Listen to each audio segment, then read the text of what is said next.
Dixit jewellers, जीवनदीप निवास, bypass road, BCS Shimla. प्रदेश की primary कक्षाओं में अब अंग्रेजी में ही गणित विषय पढ़ाया जाएगा। इसको लेकर बोर्ड ने पाठ्य पुस्तकें प्रकाशित कर प्रदेश भर में उपलब्ध करवा दी हैं।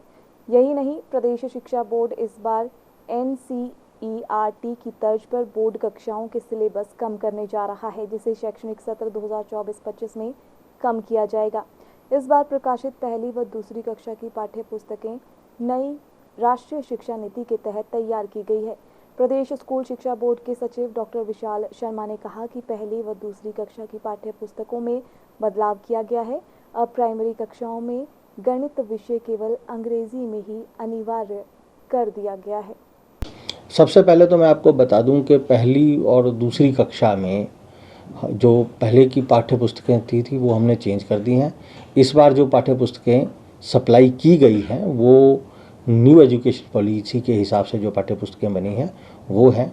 उसके अलावा जो हमारी प्राइमरी लेवल की जो क्लासेस होती थी उसमें मैथ्स विषय जो है पहले अंग्रेज़ी और हिंदी मीडियम दोनों में पढ़ाया जाता था, लेकिन अब अंग्रेज़ी मीडियम में ही मैथ्स जो है उसको कंपलसरी कर दिया गया है और इसकी किताबें भी बोर्ड की तरफ से छाप के प्रदेश के सारे हिस्सों में उपलब्ध करवा दी गई हैं। और तीसरी जो हम चेंज करेंगे वो ये है कि आपको याद होगा कि पिछली बार NCERT ने हमारे बोर्ड की क्लासेस का सिलेबस कम कर दिया था, कोई 30% के करीब सिलेबस कम हुआ है। तो इस बार हम भी NCERT की तर्ज पे सिलेबस को कम करेंगे 2024-25 के लिए। सिटी चैनल के लिए धर्मशाला से नृपजीत निपी की रिपोर्ट।